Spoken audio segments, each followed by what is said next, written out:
Hey friends, here we are again working on our bloom quilt along.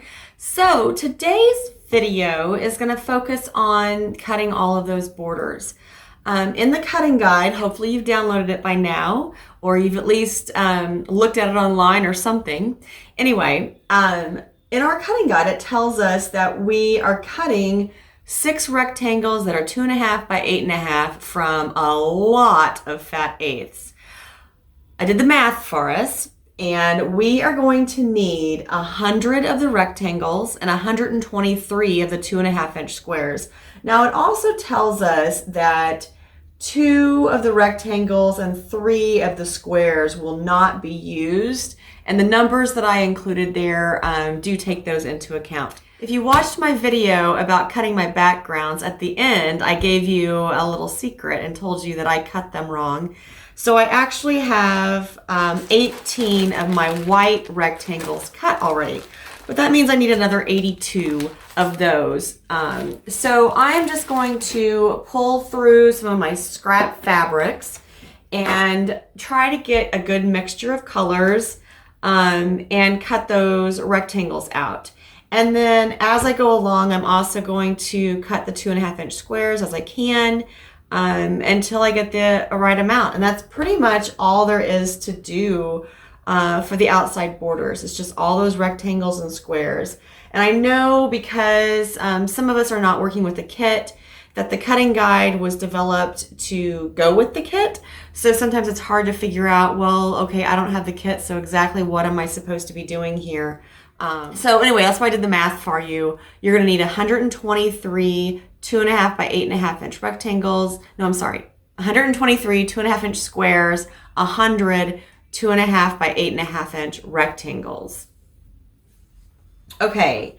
I will probably,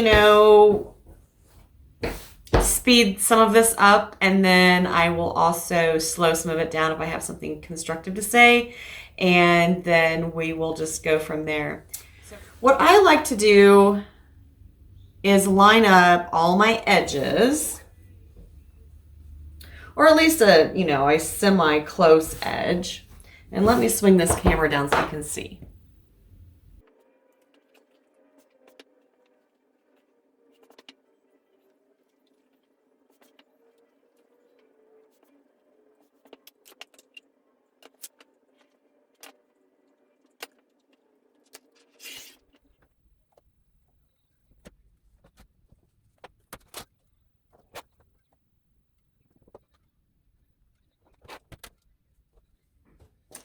Okay, that's 12.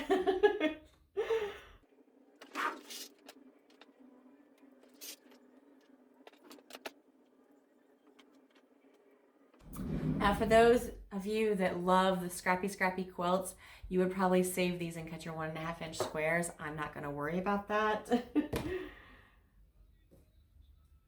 Do not judge me. You are the boss of your scraps, and I am the boss of mine. Okay, so one thing I'm going to do, since I have so many different fabrics to pull from and so many pieces to cut, the one thing I'm going to do as I go along is I'm just going to write down the number of how many I cut and keep a running total. So I know I have 12 of the rectangles and 24 of the squares. I also know I have some reds and greens and some of this kind of a tealish blue color. So I'm going to try to pull some different colors of fabrics for this stack.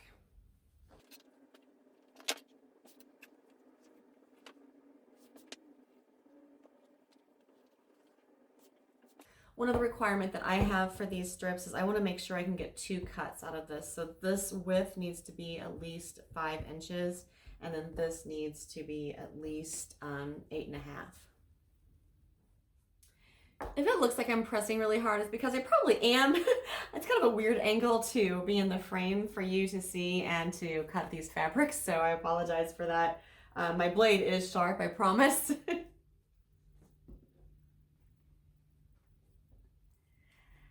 Now, some of these smaller scraps, I'm going to put them back in the pile just in case I want to use them in the quilt. And I am going to keep track of which border color or which border fabrics I use so I can pull from those in my quilt as well to have a little bit of a controlled, scrappy feel.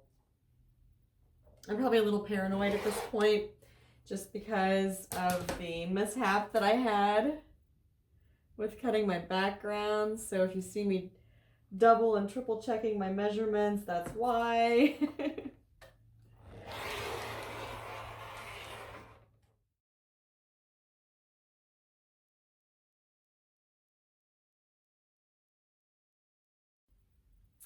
Now these little scraps that I am keeping, I have a pile of fabric over here that you can't see, but I'll move it.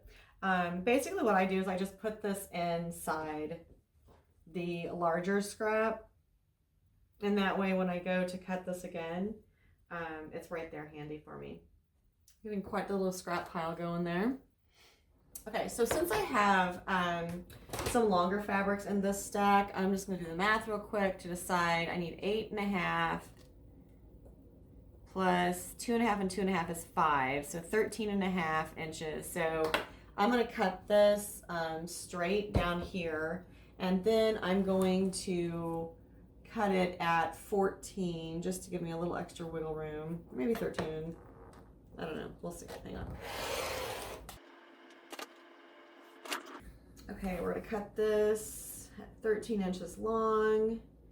And I know that a couple of my fabrics are not big enough to get all the squares that I want, but they will get all of the rectangles. So that's good. It was so fun to make these quilts the first time, and it's still fun to use up these scraps to make another quilt. And then I want a 5-inch wide strip that I'll cut in half after I cut the 5.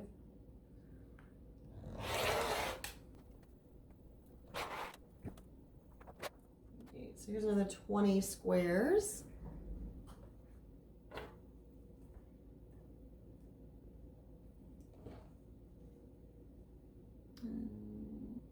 Again, I would not be cutting like that if I wasn't cutting for the camera because that's not safe. I would never let my stepdaughter cut like that. The only reason I'm switching rulers is because it's just space.